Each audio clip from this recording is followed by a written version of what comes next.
Hi guys, with me Bruce. Today we're going to talk about the Fisher plow system and how it's hooked up and taken off, taken care of, all that good stuff that you want to know. Most people don't know because they don't have a plow. And I figured this would be good information for most of you. So what we got here is that this is a 2-minute quick mount. So I can take it off, put it on in about 2 minutes. Works out great. So in a second, let me show you how to do it. Okay, here's the 8-foot Fisher plow. Before we work on it, I think we should let the plow down so it doesn't crush any feet.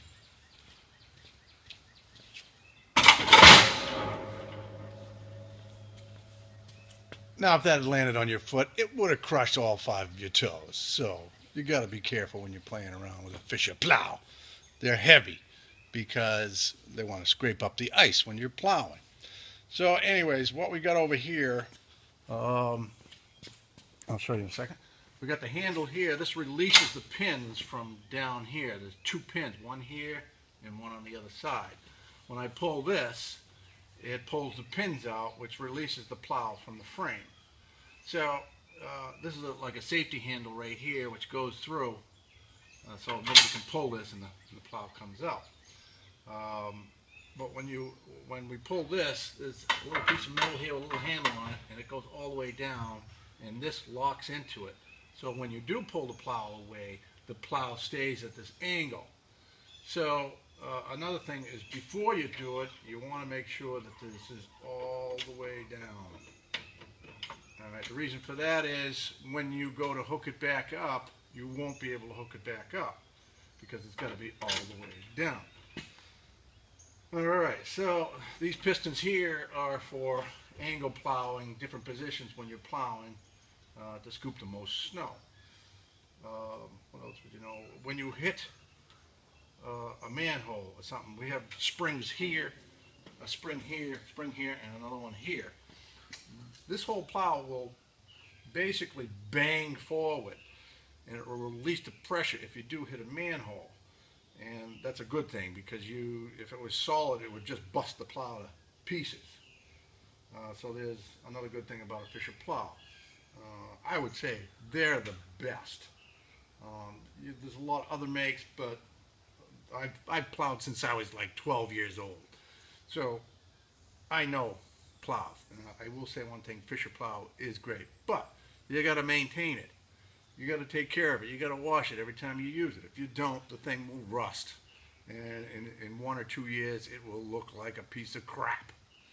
So take care of your equipment. Make sure there's no shorts. If there's a short in the wiring harness here, get it fixed or replace the wiring harness. Another thing to do every few years, every 5 to 10 years, in this housing here is a filter, a hydraulic filter. It needs to be cleaned.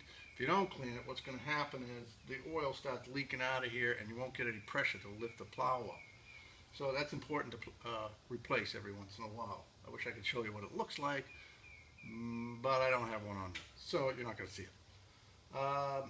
There are 3 connections, electrical connections.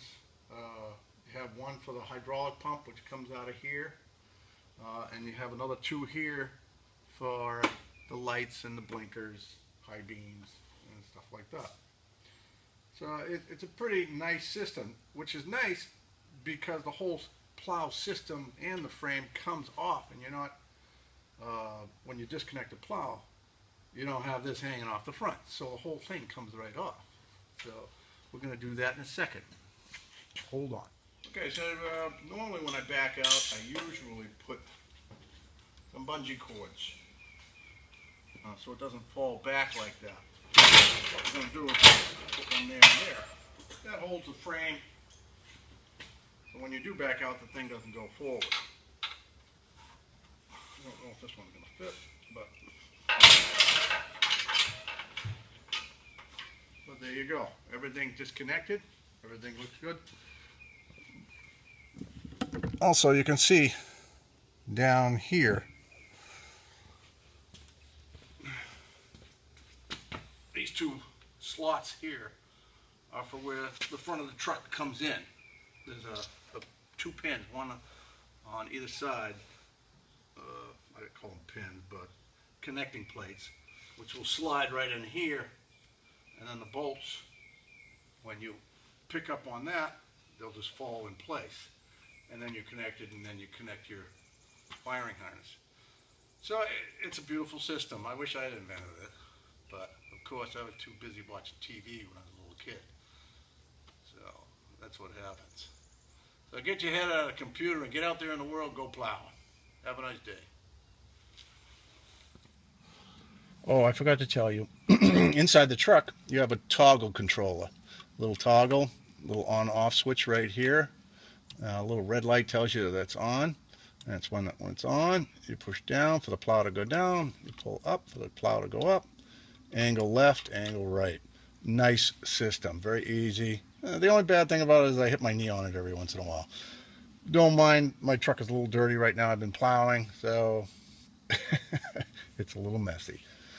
But very nice controller.